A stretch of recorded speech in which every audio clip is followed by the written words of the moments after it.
I love animal crackers. What can I say? All right, let me minimize this so it doesn't get in our way. All right, here we go.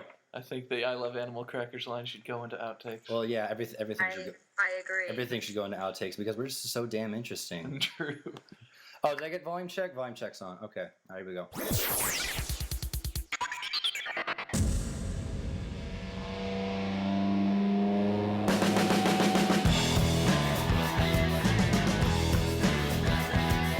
We are Triple Threat, your all talk and no music show. I'm Tom Arrutia, and joining me is Garrett Hicks. And 2013 is coming to a close, ladies and gentlemen. So we are going to wrap things up this year with a review show for everybody, talking about our experience with this year and especially this show, because this show has only been here for half a year. But I will say I've been quite impressed with our half a year so far. Me too, man. We started the show back in September. But we've had this idea since, was it the summertime that I came up with this idea for us to do this show? Well, I don't think it was just your idea, Thomas. Well, okay. Well, I should probably explain a little bit of the backstory behind all this show and how it came to be. We got this idea. We had the idea because long ago and far away, I had a podcast called The Record Rant, which is still available. You can find it on iTunes and Podomatic, and I know that you guys were frequent guests, and eventually I got to a point where I was like, I think I really like these guys, and I think I'll just bring them on as regulars. And I thought, but I can't keep it as a music podcast open to anything.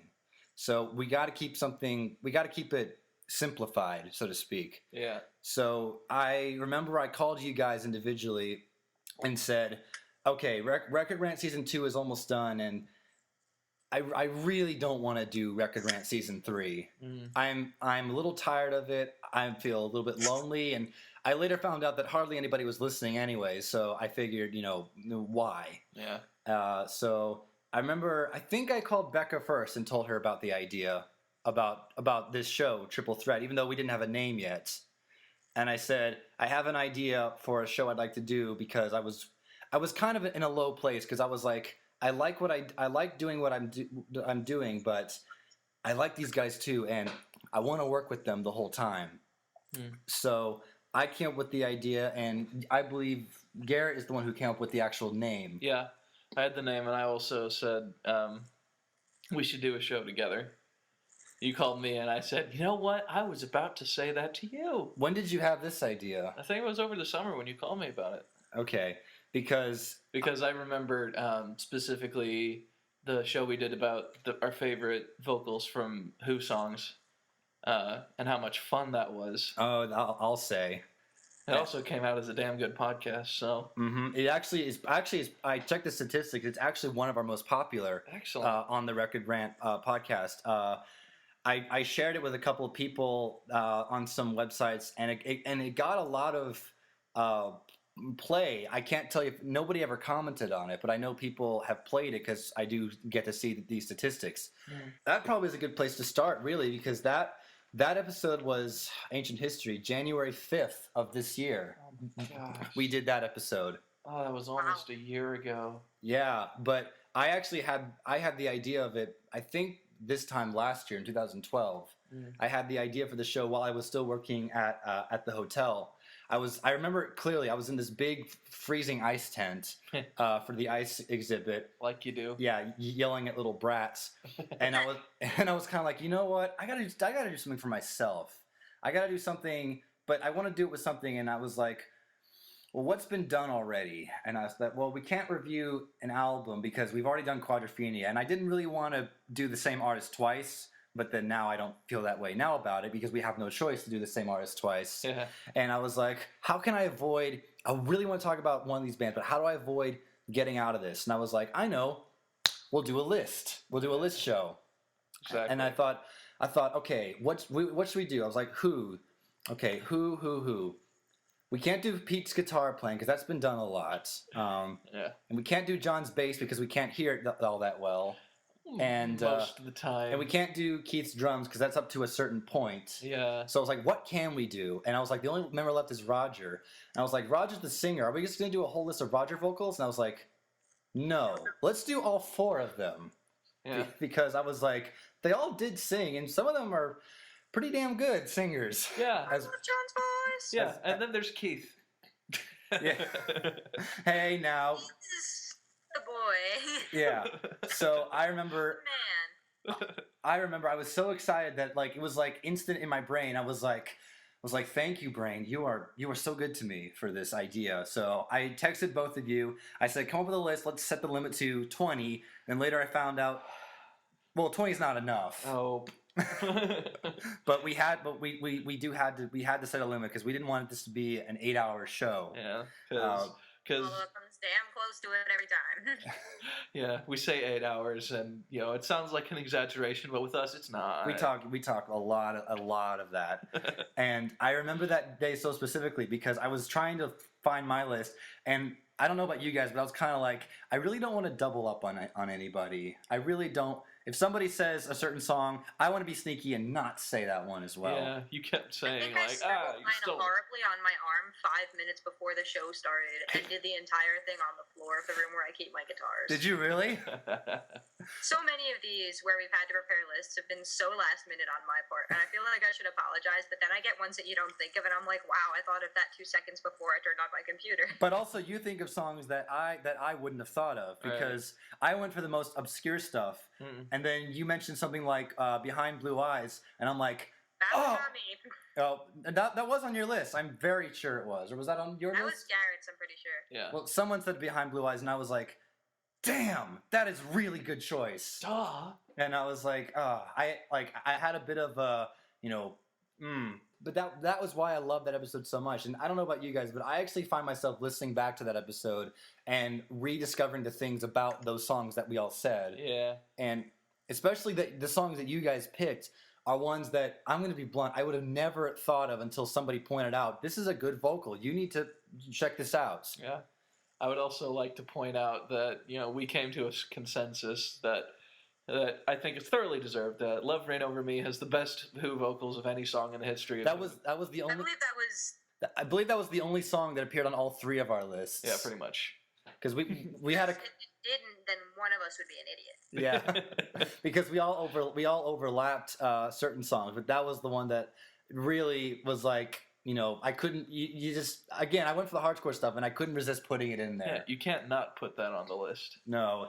Anyway, speaking of lists, let's get on with this, baby. Yeah. So we did the Who vocal. Let's see, January. Okay, we did the Who vocals episode. Shit, that was January? Of this year, yeah. Oh my god, what? January. The exact date is January 5th. That was Wow. that was the first thing we did. My gosh, now we're old. Well, yeah, it was, but what a great way to start off the new year, though. Yeah. That probably is hands down. Well, that was back when we were on the record rant. But that was probably hands down my favorite record rant episode. Yeah. That we ever did. I find myself That was a really solid one. Yeah, and it was very concise too. We all disagreed. We all agreed. We all. That was such a fun one. Indeed. Let's see, January. I have notes here, so I'm just reading off my page. I wrote, left my job at the hotel, and I went back to school. And also in January, moving on, we also finished up. Finally, we finished up our discussion on the wall. Oh yeah. Have we released the last one yet? We can't. There's no more space available. There's so Awesome. much wall. There was so much wall happening. We ended up splitting into 4 parts, and that was really the first episode of the record rant where I think we really went in depth. Well, Quadrophenia came before that one, and the wall was.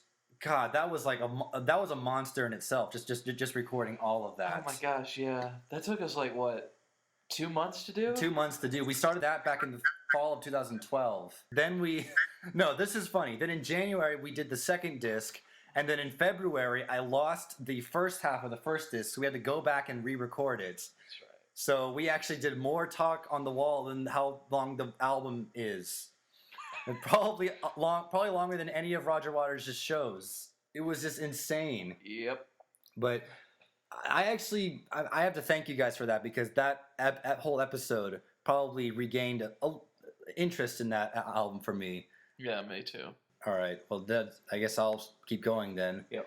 All right. So continuing in 2013, for me, having my notes, I went back to school. Avery, either it was in January or over the summer, Avery and I record Tea for the Tillerman episode, which I scrapped because it was part of the record rant, but luckily you guys were able to give me permission to use it for one of our extra episodes for Triple Threat.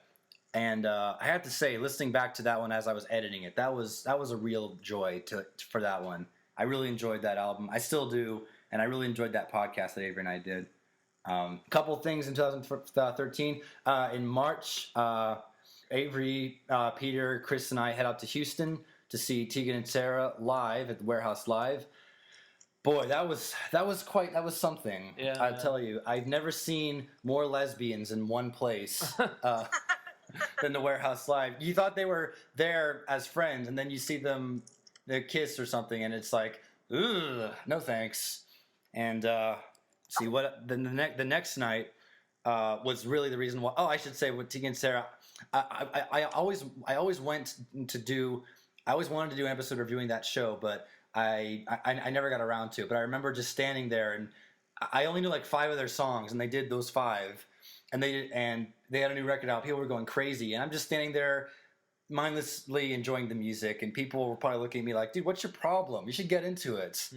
I was like, I'm just enjoying the music, and I became a fan after that. The next night, though, was the reason why I was there, because Eric Clapton was playing at the Toyota Center. I wish I could have come. Well, you originally were going to come. Yeah. That was quite a show, but based off my knowledge of your knowledge of Eric Clapton, you probably wouldn't have known half of what he played. No, I wouldn't have. He didn't. It was such a great show. We were able to get seats that were on the side of the stage, so luckily we got to the side where if you played a solo, he turned to us, and so it was like, "Hi, Eric." I mean, I've talked about this in my Triple Threat episode, but to think that was this year, in 2013, that was one thing that really made my year, was that whole concert. And you know what? I know when I reviewed the show for Triple Threat, I was like, it was all right. Looking back on it now, I will say that was one heck of a concert. I was so glad I went. Also, over the summer, I started my second job at McDonald's. I will not go further into that. Please don't. Then I came up with the idea, but apparently it was a group effort to come up with this show to avoid the Record Rant Season 3. Also, over the summer, we gather in my friend Avery's house, and we record a massive 3-hour session for all of our intro shows. Oh, wow. When we did the 5 songs that introduced us to the Beatles, The Who, and Pink Floyd. That was in one recording session, 3 hours long, and Avery he couldn't resist. I told him to go stand in the corner and keep himself occupied, but he got involved, and so now he's an honorary 4th member of our show. Indeed. Unfortunately, he couldn't be with us tonight.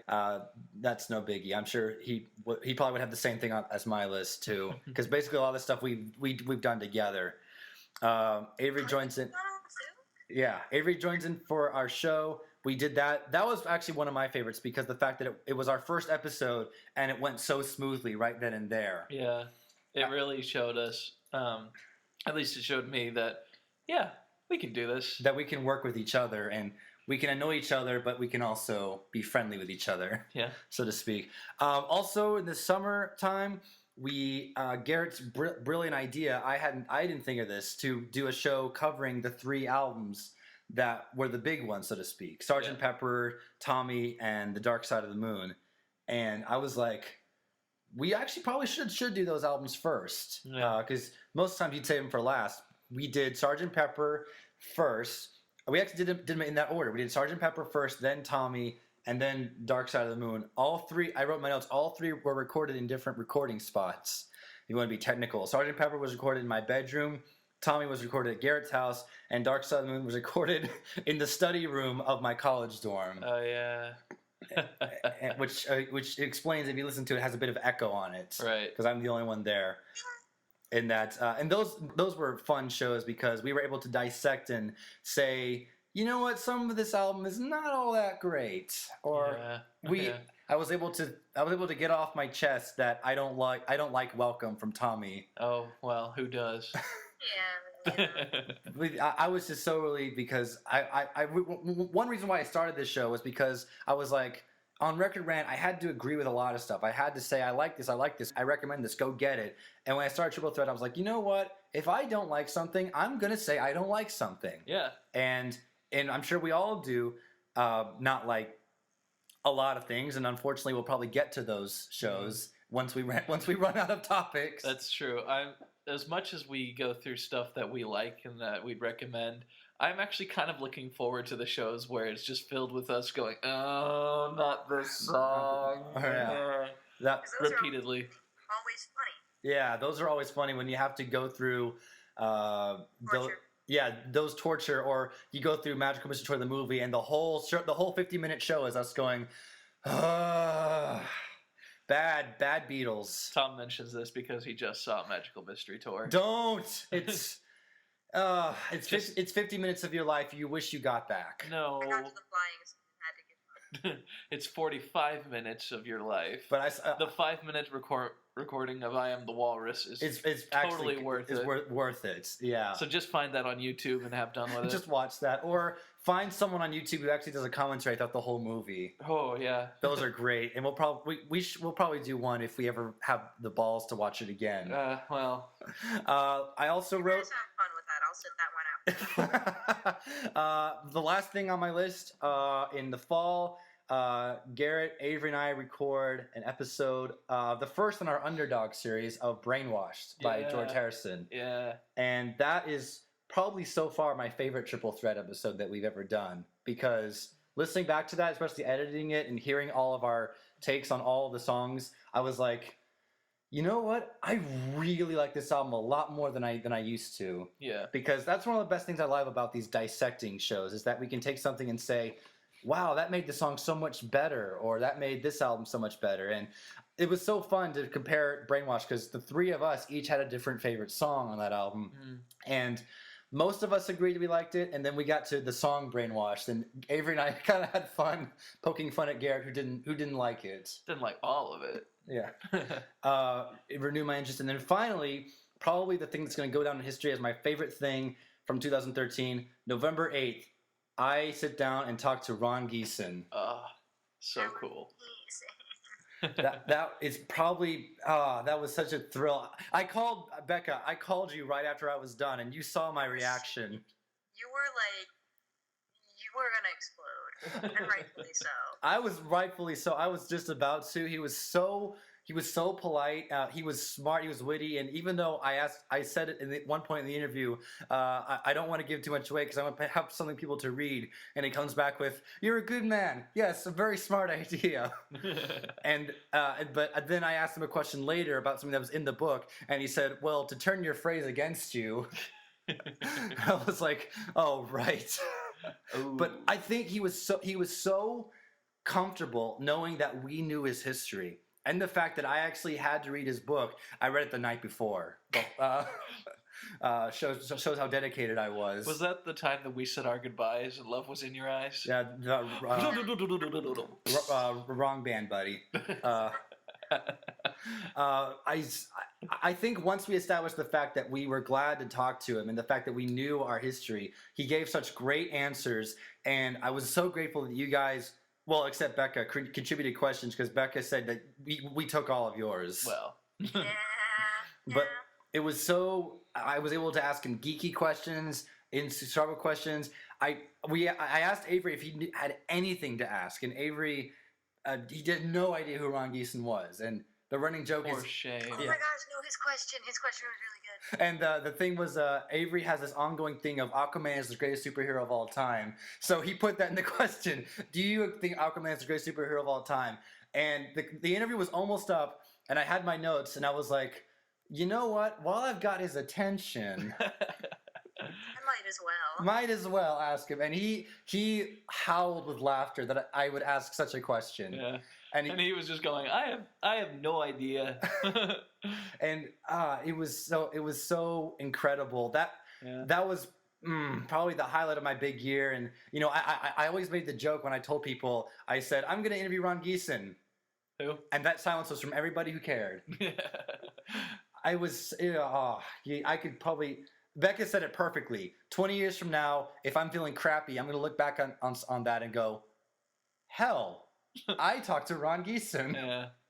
But also on that note, I really like how just such a simple and sweet guy he was listening to it. And his voice didn't sound like anything that I imagined. Nah. And especially with how he one of the first things he said was like, first off, I'm an ordinary guy. I was painting. He was painting shelves. That made me laugh. I was like, okay, he's just a normal guy, and I'm cracking jokes. Like he mentioned something in the interview about how there's a guy in France who's collected everything, every Pink Floyd bootleg, and I said something like, I'd like to challenge him, and then he laughed, and then he said, wait, what was the question again? Because I took him off subject for that one. And his publicist, I'm sorry, I don't remember your name, but she was nice to cooperate with me, to cooperate the interview, and the fact that, he actually said, yes, I remember distinctly calling both of you guys when I got the email that said that he said, yes, we're going to do this. I wish that we had Skyped that call because I really wanted to see y'all's reaction. Dude. I had no idea what it would have felt like. Man, it was something, dude. Oh, wow.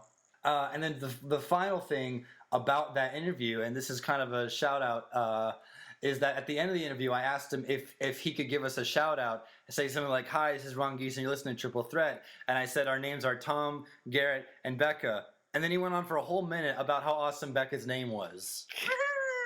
He was like, he was like, "Is Becca a male or female?" And I said female, sir, and he's like, Becca, Becky, Beckerson, like a whole minute of him just rambling, and I was like, I am the only person in the world who has this audio recording of him doing this. So 2013 has been amazing. It's probably been a little better than 2012, and I personally would like to thank my co-host for being cooperative with me and for putting up with how I can never stop talking. Oh, Thomas, stop. And how... No, seriously, stop. Okay, fine. Okay, that'll do it.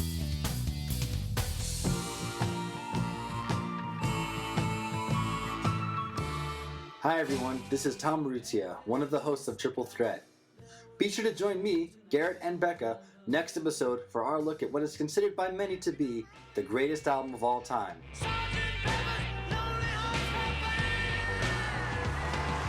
Sgt. Pepper's Lonely Hearts Club Band by the Beatles. We ask ourselves, does this album deserve such praise? It's hard for me personally to give much new insight on this album because it's done so much. I said it, there it is, the elephant in the room. I think Sgt. Pepper is a tad overrated. Are there parts of this album that we actually don't like? This is where I kind of have a problem with the album because you get almost 3 Pauls right in a row. Yeah. So yeah. And as a bonus, is there any particular Beatles song that the three of us are just not very fond of? When we tried to do the Beatles things where we talk about the worst songs ever... That was one of them. I agree. I would go on forever about how I just do not like that song. I just don't like this song in general. I feel so bad. All these and more on a brand new episode of Triple Threat, coming very soon to a computer near you. Thanks very much, everyone, and enjoy the show. Okay, that's my year of 2013. Who's going to take it from here? Garrett, you want to go next? Yeah, sure. 2013 as presented by Garrett Hicks. Yeah. I'm not going to go in year order. I'm just going as things occur to me. Oh, fine. Be different. Yeah, I will. Okay? Can it? So, one of the first things, I guess, that happened, and one of the most awesome things, was I went to see The Who in February. Oh my God. Yeah. And it was so cool. Because... I don't get to include that because I saw them at the end of 2012. Oh... Well, you know what? You can include it and it doesn't matter. Continue. So I went on Valentine's Day, which, fun fact, is actually the anniversary of Live at Leeds, so that was special. That's right. I often forget that. That date with Pete you had? Well, actually, I did go with a friend, whatever. You should talk about how awesome she was in getting your seats. Oh my gosh, yeah. So we were in line to claim the tickets that I bought, spent $100 on. We were in section 301 of the BOK Center in Tulsa. Oh, with these like nosebleed seats. Yeah. Oh. And so I got our tickets, and while we were in line, Sarah, my friend, was just being her friendly old self, and she turned to the couple behind us and just started talking to them, like, hi, I'm Sarah, and this is Garrett, we're in blah, blah, blah. And eventually she found out that the couple behind us was the father and mother-in-law of one of the trumpeters who plays on stage with The Who. Get out. Yeah. They got in for free. And they were like, oh, that's so cool. And I'm like, okay, now we go get our tickets. And I start walking away, and Sarah hears them at their window, and she hears them say something along the lines of 6 tickets. And she grabs my arm and says, wait, Garrett. And so I go, wait, what? What are you? And so she waits for them to get out of the ticket window, and they come over to us and say, hey, we've got 4 extra tickets for section 121. You want them? And we're like, yeah? No. No, we go, yeah? And like, well, how close is that? And they said, you'll be 50 feet from the band. Oh, you could feel Roger Daltrey's sweat. Well, I could see it. Oh, and that was awesome. And like icing on the cake, they said after that, by the way, we also have backstage passes for after the show. And I just kind of fell over a bit. The benefits of being friendly to people at concerts. You'll never know who you're going to meet. Yes, I'm going to take Sarah to every other concert I go to now. Big shout out to Sarah. What a great. I don't know you, but good job. Yeah, I was about to say the same thing. I don't know you, but here's to you. I'm gonna drink now. Good job. And Here's a water bottle. I don't know if it's mine, but I'll drink it too. Yeah, indeed. So wait, I have a question. Yeah. About when you said you went backstage. Who did you actually meet? We met the tour manager who actually plays on stage with them, a guy named Frank. Let's see. We met the trumpeter whose in-laws we were sitting with. Pete, Simon, and Roger had already taken off, so like literally they were in their planes already. Pete and Roger have their own jets to go from location to location. Individually? Yeah. Oh, wow. What the hello? Yeah, really. They were going to Kentucky that Their night. own individual jet. They can't get on the same plane? You think that they would at least tolerate each other, Wow. but they probably have so much money they don't know what to do with it. So we'll No. Yeah. Just buy 3 planes. Probably using the whole plane to, store his grump. That's how they do. And also we talked with Scotty DeVowers, who was the substitute drummer for that night because Zach Starkey, I think, had a tendon problem or some such, or he was ill or something. I don't remember. Scotty was such a sweet guy. He told us how he got in contact with Roger and played on his solo tour of Tommy, and then how when Zach went out sick, they had to call on him and everything. It was, so cool. He was a really down-to-earth guy, and just, he was amazed, like almost as amazed as we are to be down there talking to him as he was playing with the band, The Who, like constantly surprised by everything that was happening. And, oh man, it must have been so. Was the trumpet player the guy who played on what's the song Helpless Dancer, or was that somebody else? No, that's a French horn on Helpless Dancer. Oh. And I believe it was the other brass guy who played on that. You should tell people you should probably explain for people who didn't know this was the Quadrophenia tour. Yes, it was. Of 2000, and you should say that, I mean, because for those who didn't get a chance to see it, that technically John and Keith showed up for the Sort show. of. Do you want to explain that? Sort of. I cried. Oh man, it was amazing. During 515, which in the later years of the band, I think starting in the 90s, they would let John just do his amazing bass solo thing because he's John motherfucking Entwistle. Thank God they let him do that. Yeah, that they just they took a recording of him playing the solo from 2000 and stuck it over Scotty playing the drums around it, and it was just awesome. I didn't expect that. I'd heard about what they do with Keith, and I'll explain later. I heard about Keith's tribute, but I didn't know they were going to do anything with John because I didn't think they would be able to. But they did, and I just my jaw hit the floor, and I just threw my fist up in the air and yelled, "Thunder Fingers!" And then later in the show, when they did Bellboy, they presented it with Keith's vocals from the album, which I thought was a really sweet thing to do. They also had clips of him singing the song from various live performances. And also just the amount of images they showed of each of the members who had passed was kind of, it was so touching. You could see that they really loved these guys, and it was just, Did they sync up Keith's video with his audio so it actually looked like he was singing? Most part, yeah. Also, by the way, just sort of a quick shout out, as awesome as The Who were, man, they have a killer opening act. Isn't that right, Becca? We're talking about Vintage Trouble because holy. Oh, yeah. Vintage Trouble, look them up on YouTube, on Facebook, etc. Blow your mind. When I Yeah. saw at the end of 2012, we actually got to meet the guys from Vintage Trouble, and they're such nice dudes. Yeah. Very good musicians. Check them out. Yeah, right after they their set, they go out into the lobby of wherever they're performing and just say hi to people. So sweet. They're so sweet. Probably go out there just to sell their album too. Yeah. Anyway, so please go on. Yeah, if you like blues, if you like having a good time, then you need to find Vintage Trouble. Okay, so enough about The Who and everything. Oh, there's never enough, but still. Yeah, that's why we have this show. Yeah. Other things that happened. Oh, Tom, might embarrass you here. Go for it.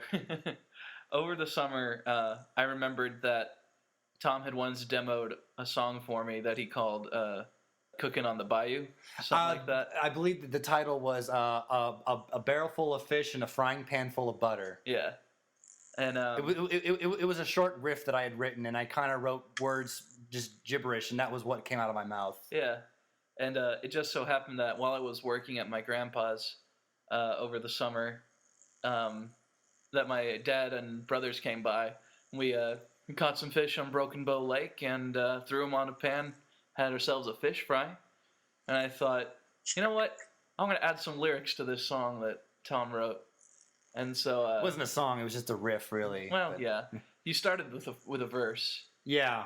And then put in a scat chorus, which I thought was so brilliant. Thank you. And the riff was kick-ass, too. Yeah, I actually found out that the riff is actually the riff of Me and Julio Down by the Schoolyard by Paul Simon backwards. Oh my god, I love that song. But it was no, it's the chords of the riff, but backwards. So Paul, if you're listening out there, please don't sue me. I love your music. It was an accident. And stuck some lyrics on them, ran them by Tom. We haven't recorded it yet.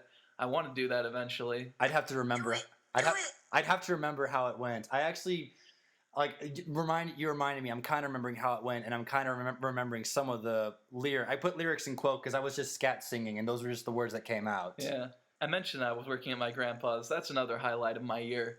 Over the summer, like from May to August, I was working at my grandpa's place in Broken Bow, Oklahoma, which is in the southeast corner.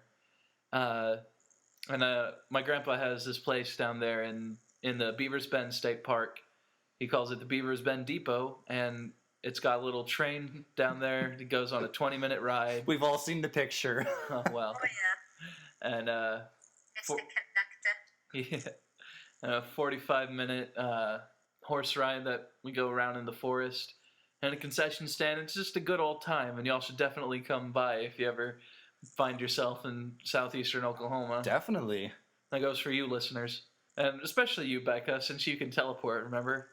Yeah, well, I mean, I have to go on an adventure to Oklahoma anyway for reasons. Oh, you don't say. Yeah.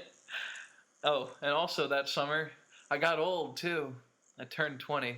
Oh, God, I turned 22. No, 20 also. I was about to say, Tom, hold on. I am not feeling 22. I am 2 years away from that. Ha ha ha, topical. Ha Yeah. ha ha. Anyway, I'm sorry. I almost forgot my own birthday. Anyway. Happens to the best of us. Oh I my. forgot my own birthday 2 years in a row. That could be an event for this year. This is the second year that I forgot my own birthday. Oh no. It's not my turn though. It's still Garrett's turn. Yeah, please go on. I'm sorry. I totally did Sorry, that when I was like 6. I totally did that. I woke up in my old house and Mom is at the door, which is right at the foot of my bed. And she knocks on the door and I sit up kind of groggily and she goes, "Garrett." Why? Oh, she goes, "Garrett," and I just go, "What? What? Why are you waking me?" She goes, "Garrett, it's your birthday." I go, "Oh yeah," and I just jump out of bed and awake instantly. Also, this year it's another great year for birthdays because Doctor Who turned 50, which is my favorite show. I remember around college campus that got so much hype. Did it? And yeah, and unfortunately, I missed it. I think I had a concert that day. Oh yeah, the 23rd. Yeah, on the 23rd. Hashtag save the day. Indeed. It was a fantastic show. The whole year was just everything leading up to then, and now we've got a new doctor coming in December. I remember while I was working at my grandpa's, I would check this app that I have frequently to look at, who is most favored to be the doctor. Is it going to be Ben Daniels? Is it going to be, Idris Elba? People thought Rupert Grint was going to be the doctor at one point. I know.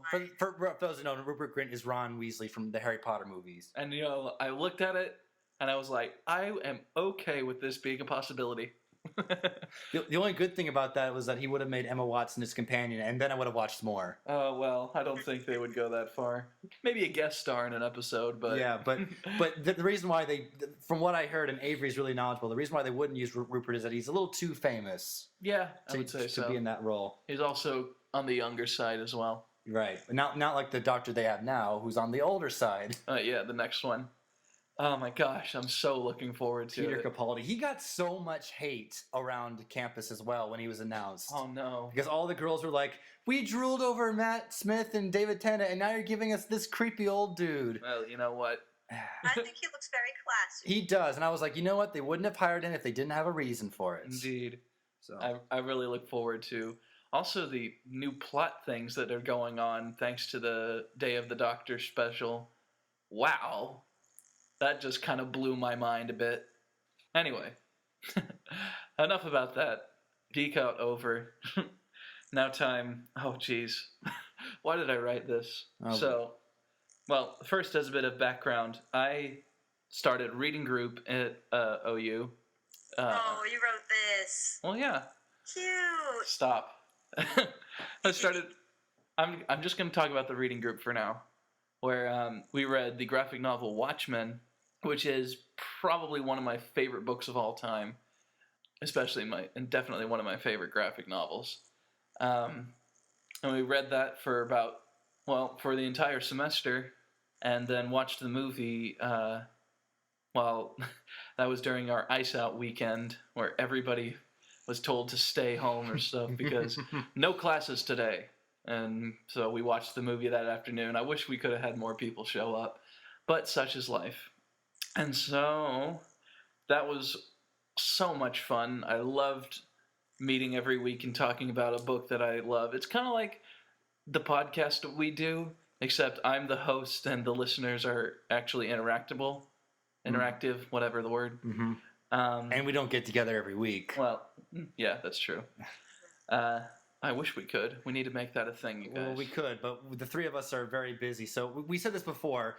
Without the three of us, this show just doesn't really work. Mm-hmm. So I'm sorry. Please continue. Yeah. And so eventually, so there's this girl in the Watchmen group, and I find her rather attractive. And so I really wanted to ask her on a date sometime over the course of this group. I don't think I've told you this, Tom. No, you have not, and I feel betrayed. What about this? Well, yeah, she knows because she's a girl. And I'm not. Well, yeah. I love hearing people's girl stories. So I do have her number now. I need to get on with that. But we did after a Watchmen meeting. We did go to Kane's Chicken of all places. Yum. With her, and her friend came too. I was like, okay, your friend is fun. Let's go. And so we went there. We had ourselves a chat about music. I mentioned Lindsey Sterling and Ninja Sex Party, and Chameleon Circuit as well, the Doctor Who music band. Because what other... Anyway. Yeah, and we talked about that, and it was a good, fun old time. Oh yeah, we also watched Pacific Rim. That was a thing. And it was a good old fun evening, and hopefully I can actually get the guts up to ask her out sometime. Well, then I'll drink to that as well. Indeed. So, yeah, I mentioned Ninja Sex Party, and we totally need to do a review of Ninja Sex Party sometime. We should. They are really quality humor, and it's a shame that hardly any of their videos have more than 1 million views. So, Really? So shameless plug right now, Ninja Sex Party, stop listening right now. Well, I love their albums, their 2 albums, and the single they've released recently. You can find them on YouTube at Ninja Sex Party is their channel. And if you're familiar with Egoraptor or Game Grumps, you'll know one of the members of Ninja Sex Party, Dan. He is fantastic and funny, and he has the most amazing voice. So go look them up, or Ninja Brian will kill you. Pretty much. Ninja Brian will find you and stab you in your sleep, if you're lucky. So, we're going to review their albums eventually. We have to. And also, we need to review the thing that they're doing most recently, Starbomb, which they made with Egoraptor. It's just a game about an album about video games and some weird situations that happen. You know, about Ash Ketchum getting pissed off and punching Pikachu in the mouth. Oh no! You see what they did there? Yeah, I did. Anyway, Ninja Sex Party and Starbomb. Find them and love them. Okay. This is another fun thing. At college, I was introduced to this mod on Super Smash Bros. Brawl called Project M. So good. Yeah, you played Project M? Mm-hmm. Oh, it's so awesome. You know what I'm talking about? Well, my roommate and my neighbors played Brawl, but we've never heard of this Project M. Okay, let me lay it down for you. It makes it good instead of being Brawl, which is gross. Well, Brawl is not gross. It's melee. Okay, I will say Melee is better, but you have to admit there's a whole bunch of stuff in Brawl. You can't just ignore, like, the Subspace Emissary freaking. But that's beside the point. Anyway, Project M is a mod for Super Smash Bros. Brawl that makes the game feel much more like Super Smash Bros. Melee, in that it's slightly faster. It has a more ground-based combat style instead of the floaty aerial combat that has come to be associated with Brawl. Yeah, and they bring back a lot of the characters from Melee that people missed. Like, they just released a new version that has Mewtwo and Roy. Thank God. Yeah, it's so good. Those are so great characters. Yeah, all you need to play Project M is an empty SD card that's 2 gigabytes or less, a copy of Smash Brothers Brawl and Wii. Just make sure that you don't have any custom stages on Brawl that you're emotionally attached to. Why, does Project M not work on those? You have to take out all your custom stages to use Project M. Okay, interesting. Yeah, it's just a thing about the technicalities of the mod. And it is so much fun. It really makes everything much more balanced so that, Meta Knight isn't God anymore. Yeah, it's great fun, and I prefer it to playing other kind of Smash Brothers. It's very much a competitive gaming sort of mod, but I'm not a competitive gamer at all.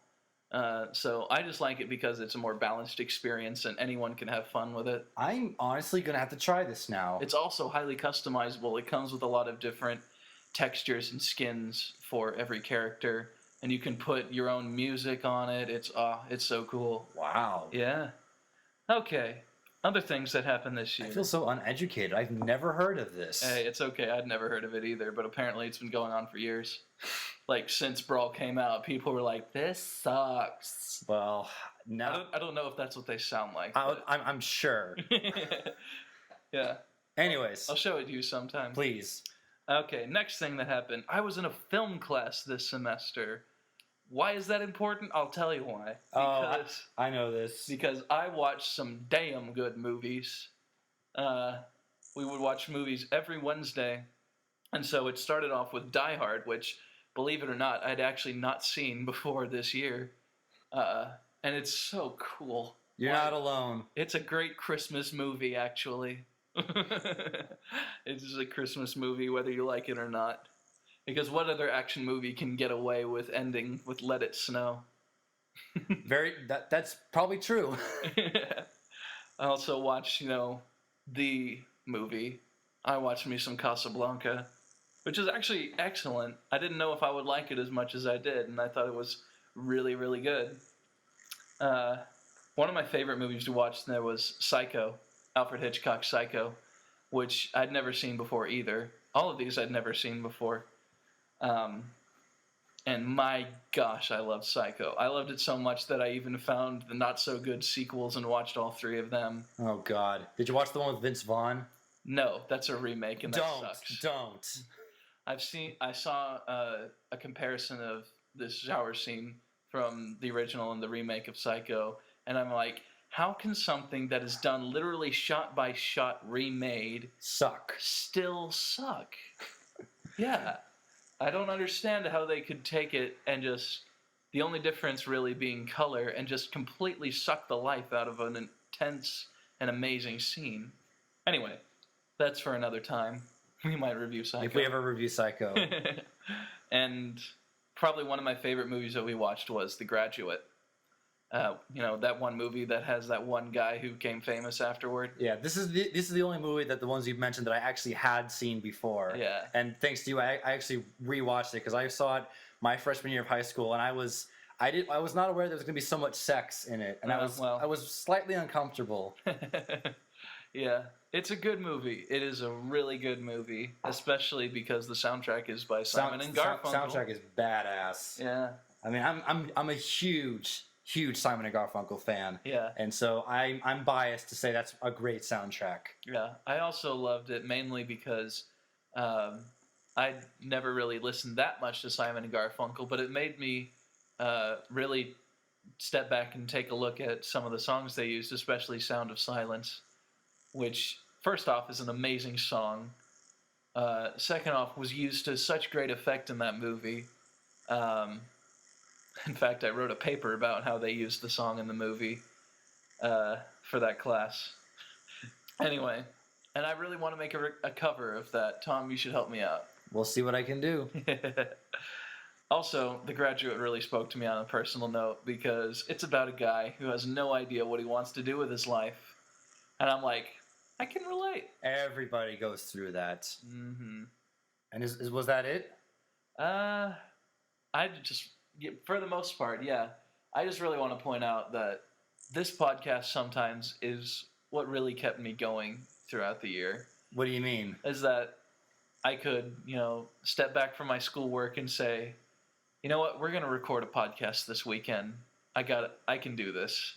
And it's great once in a while to just sit down and talk to my friends about stuff that we love. That you really can't really discuss with anybody else.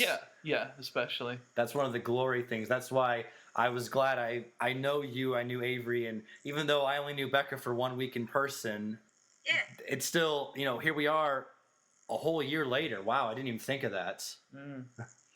Anyway, so you're saying, so I guess you have us to thank then. Yeah, I really do. So overall, 2013? It was a really good year. It was better than a couple of the years I've had the past few. Perfect. I would agree. We'll move it to Becca. If there's anything that really highlighted your year in 2013. Well, in keeping with my tradition for all of the other recordings we have done this year, 2013 has been the year of me not preparing a list for anything I should have prepared a list for. That's why you got us. Exactly. So this is all off the top of my head. So this is my 2013. A lot of it sucked. Aww. I'm not gonna lie. Oh It no. had its major lows, but it also had its major highs. So it wasn't really a year that was mild. Mm. It was a year of extremes. But you did get to meet the Flaming Lips. Twice. Yeah. Twice. I guess I could talk about Yeah, that. please. Well, as I was saying before when Garrett was mentioning his whole, concert-going experience, always be friendly to people at concerts. True. Because you never know who you're going to meet. So I go to my first Flaming Lips show ever, and by some magical dumb luck, I end up in the very front, on the barrier, right in front of where my musical idol, Stephen Drozd, will be positioned. So naturally, I'm a big ball of energy and can't shut the hell up. So I turn to the guy next to me and I just start blabbering away. Turns out this gentleman is part of a very important group called Love Pit. Shout out, I love you guys. And basically starts talking to me about a whole bunch of interesting things and how he's been to like 40 odd shows in like 2 years or whatever. Wow. Really, really cool, nice, wonderful person, and cool, nice, wonderful people as I've met through this group. Because basically, after talking, this guy let me into this awesome little club and told me where the band would be after the show. Oh. No kidding. So you know how your parents tell you don't talk to strangers and certainly don't follow any strangers down any back alleys? Well, your parents weren't there. Yes, when your parents aren't there, what they don't know won't hurt them. What they don't know will also get you to meet your heroes and shake and turn into just a speechless idiot. I love it. And you'll sit there and you'll stammer and you won't have anything to sign and you'll hold out your ticket. And if you remember the SpongeBob episode where he meets the fishing guy and he just goes, "Hi, Kevin." Larry, Hi. wasn't that his name? Kevin. No, his name was Kevin. Kevin, I'm sorry. Who's Larry? Hi, Kevin. And Just picture that. you with big wide eyes, hyperventilating, and they're standing in front of you thinking, typical fan. Aw. Well, no, I didn't get really crazy. I wasn't creepy. I was just sitting there. I was just standing. I didn't know what to say. No, that was There was a completely blank expression on my face, like, hi, good show. And my ticket, you're wonderful. But Wayne Coyne is one of the friendliest people I have ever encountered in my entire life. And he immediately got me to loosen up and just, say, hey, just talk a little bit and get a picture taken. Of course, my idiot friend forgot to turn the flash on, so you just see a big silhouette of curly hair and maybe my pale face a little. That was my first Flaming Lips show. However, I got to go to 2 in 1 year. So we saw them again at Terminal 5 in October, and I kind of knew what to expect a little bit more. So I got front row again by some magic. I don't know, but I don't care because it was wonderful. I love But that picture. Excellent show. Tame Impala opened, and let me tell you, they are beautiful humans. Sean Lennon's band also opened for Tame Impala. So it basically went Ghost of a Saber-Toothed Tiger, which Sean Lennon is the frontman of, Tame Impala, and then the Flaming Lips. wow. Oh. AKA the greatest concert I've ever been to. So, Well, okay, I don't know. I've seen The Who and Roger Waters. Yeah. But as for personal experience, Yeah. greatest. Because for all those, stadium gigs far away. yeah. I also might want to add in too. I'm sorry if I'm interrupting your chain of thought here, Becca. Not at all. But there's one thing I forgot to mention. I probably didn't write it because it was so sissy. But over the summer, I fulfilled a childhood dream of going to see the Monkees in concert, Aw. and that was something. I say something because my seat kind of sucked. There was a giant speaker that came and it blocked the drum set, so I hardly saw Mickey at all. And but I was, again, like the Eric Clapton thing. Looking back on it, I'm so glad I went. So that was something that I had to get in there because I completely blanked on that. Yeah. Well, did you get to see David? Oh. No, I saw. I did. Yeah, I made a mistake. yeah, you Made did. a very big mistake. Yeah, you Go did. sit in the corner and think about what you've done. Okay. But I got to see Mike. That's true. Yeah. So hey, easy come, easy go, eh? Yeah. Okay. Was there? Well, what about what else in 2013? What? Oh, right. I'm still yammering on about the Flaming Lips show. Yeah. And also, of course, it was lovely times with you guys, and of course, a whole big dramatic turnaround. So basically, the highlight of 2013 was I pulled myself out of a pit I never thought I'd get pulled out of. Mm-hmm. So that's a positive way of looking at it, I guess. Yeah. Anyway, second Flaming Lip show. Yes. Less of a scaredy cat. Know what I'm doing. Follow the group to where I gotta go. And lo and behold, Cliff and Steven walk out, and I can make full sentences with my face. There you go. I talk like a human being. Everything goes swimmingly. I get the most amazing picture I've ever taken in my life And the other one as well. freaking Steven Drost. And life is beautiful, and I feel inspired. And then at the end of this year, I finally got off my lazy multi-instrumentalist butt and started recording demos. Yeah. After years and years of being able to play 6 or 7 instruments, I finally said, you know what? Stop being lazy. I did the same thing too. At the beginning of this year, I made covers of 3 a.m. by Matchbox 20 and Meet Me in the Morning by Bob Dylan. And those actually got more attention than I thought that they would. Because I was like you, Beck. I was like, you know what? I need to stop making elaborate covers and just get down to just me and an instrument. And that's it. Have the soul behind it. Just, to me, music is just the sonic incarnation of feelings. It's what feelings sound like. Amen it's to that. Living sounds True facts. Right. Which reminds me, y'all are speaking about your own instrumentation thingies. I forgot to mention that after I watched Psycho, I really found that I enjoyed the music for Psycho immensely, and I don't remember why until later when I remembered. I heard a piece of trivia a while ago that the strings that the Beatles used in Eleanor Rigby that were written by George Martin were inspired by the score from Psycho. And you can listen to like the main theme from Psycho and then the strings from Eleanor Rigby, and you're like, well, duh. I didn't know that. Yeah, you listen to them back to back, and you're like, I can totally see the train of thought there. And so I recorded a version of Eleanor Rigby, and I also used a bit of the Psycho theme as a bit of an introduction. I thought you recorded the Eleanor Rigby because you had just found out that you had a lyric wrong for so many years. There was that too. Oh my gosh, I feel so bad about that. I feel bad because I criticized you for not knowing it after all these years. The thing was, I thought it was. I always thought the line was, "I look at all the lonely people," when it's just the sound ah. Look at all the lonely people. Yeah, really. Anyway, so overall, Becca, you see 2013 was okay? It was a year of a turnaround, and that's something big. Okay. So let's wrap this up then. I would like to thank a lot of people. I'd like to thank my brother, my mother, my father. I'd like to thank Becca. I'd like to thank Garrett. I'd like to thank my friends Avery. I'd like to thank Peter and Chris for going on with me to the trip to Houston.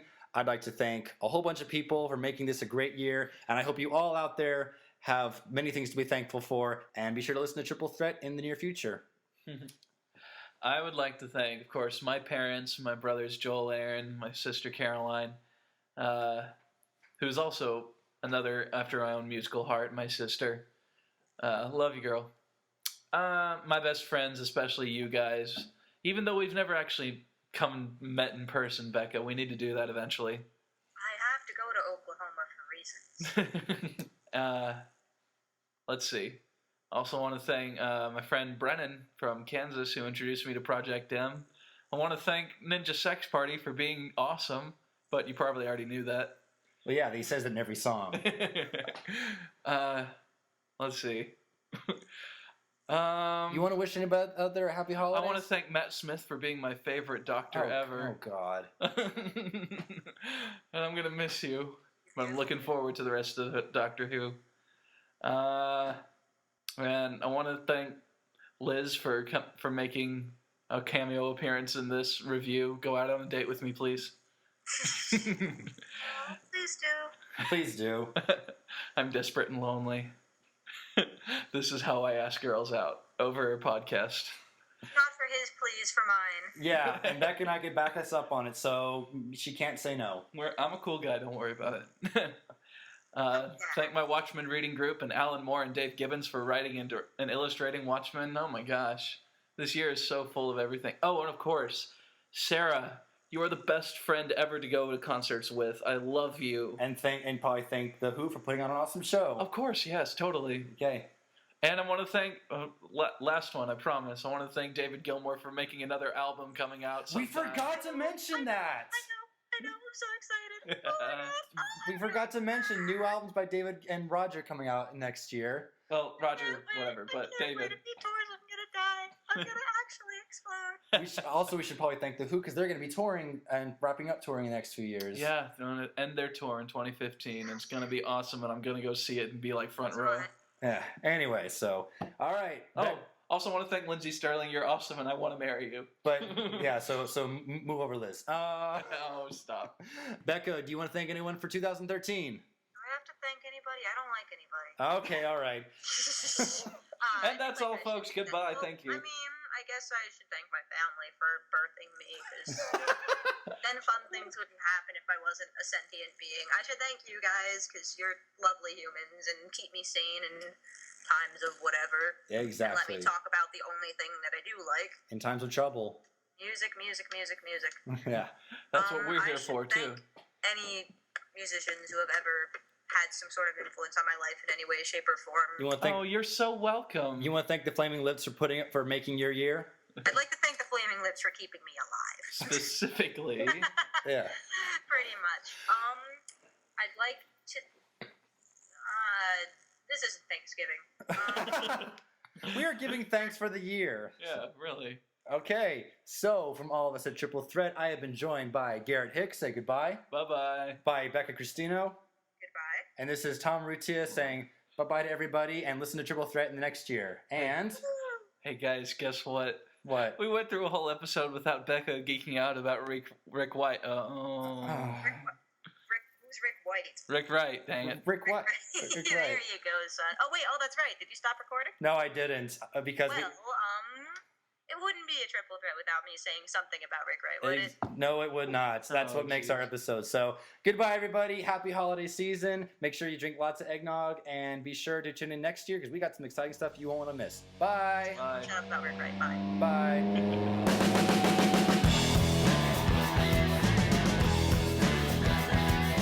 From all of us here at Triple Threat, thanks for listening, and be sure to check out new episodes coming in the year 2014. If you'd like to comment on this episode, you can do so at our website at www.mixcloud.com/triplethreat, where you can also hear the other episodes. If you like the show, you can follow us, and you'll get all the updates on our show as time goes on. Be on the lookout for more episodes to come, so until then, thanks for listening, and we will see you all next time.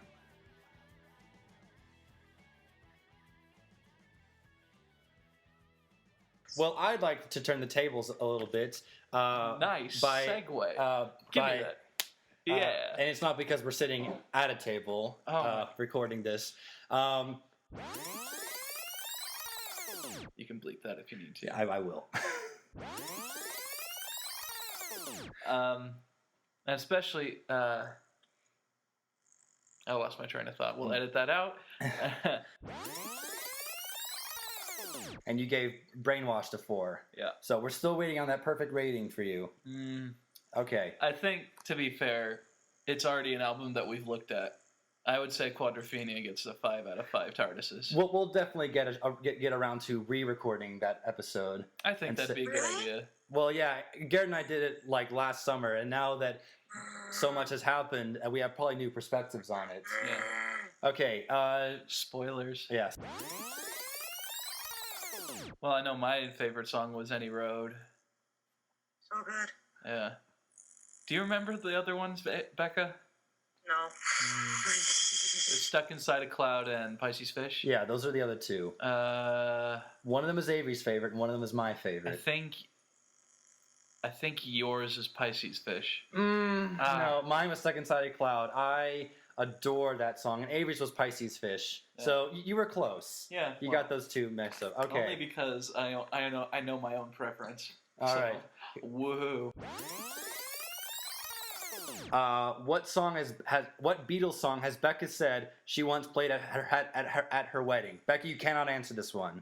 Wait, I don't remember which one it is. Oh, okay, but then I guess you can't answer. I'll repeat the question. What Beatles song has Becca said she once played at her wedding? There's two. If you can name. I don't know if you're thinking of two, but I can think of two. No, I'm thinking of the one. You have actually said this, and I have audio proof. I want to say something, because obviously. Becca, is that your answer? That's it, probably. That is correct. Yeah. Okay, good. What was the other one you were thinking of? I know there's a second one I've considered once or twice, but something's the primary one. Is it Here, There, and Everywhere? I'm just curious. God, no. You don't like that song. Oh. Okay. Oh, we're gonna have some contention when we review all right. Revolver. Here we go. Last few questions. What is my favorite track on Tommy? Oh shoot. This might be hard because Tommy's a double album. Yeah. I'll give you a hint if you really want one. Yeah. This is if I was. Wait, which disc is it on? Is that the hint? Well, Tommy's all one disc. I meant, Oh, it's on the first half of the album. Yeah. That's your hint. Okay. Because I was gonna go with Tommy, Can You Hear Me? But I guess not. No, that's the one that my uncle teased me, and that's not my favorite. Let's play this so you hear me. Oh man, I'm totally blanking. I'll give you one more hint. All right. I have always said if there was a stage production, I would sing this song as my audition. Amazing Journey? No. Is it? No. Well, it's obviously not Sparks because Sparks is instrumental. Yeah, because I can't sing. Or Overture for that matter. No, Overture has lyrics. Well, yeah, I think Yeah. I think of Captain Walker as being a separate song. All right. You give? Yeah. Yeah, what's up? The Acid Queen. Oh yeah. Oh. I've always said if I was doing a musical, I would audition on The Acid Queen. I would just have so much fun with it. But you're a guy. I don't care. All right, let's wrap this. Traditional gender roles on our friend. Okay, let's wrap this up. Which Who song did Avery say would make a great duet, in his opinion? Oh. What review is this from? This is when we did the 5 songs that got us to be fans. He mentioned this, and he said, by the way, this song I always thought would make a great duet. What song is he talking about? Was it Behind Blue Eyes? It was not Behind Blue Eyes. Because I've considered a duet on that. Ah, jeez. I remember it was one that you guys had never thought of as a duet. These are hard. Why are these hard? Just proof that you don't love us. I'm kidding. Yeah, I'm gonna no, punch you're you. right. Yeah. The jig is up. All right. All right, I got nothing. You give? The answer is You Better You Bet. Oh yeah. That would be so cute. Yeah, totally. he had the idea that if it was from a man to a woman Yeah. and a woman back to a man. That's Oh, right. No, I remember this now. And they would trade off on the chorus. Yeah, they would trade off I don't like your passports, like your nose. Yeah. That whole section. Our brains It's are... currently 12 in the morning. Yeah, that's right.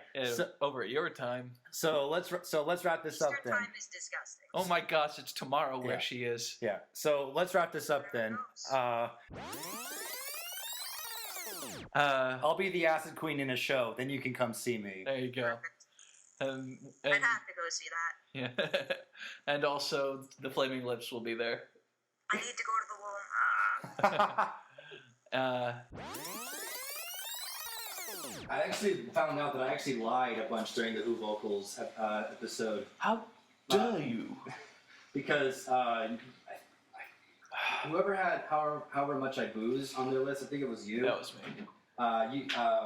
You were mentioning how it's. There ain't no way out. You were just mentioning how it's Pete said everything's so fake to me, and then I said and then the bridge, and you're like, oh man, the bridge, it gets emo.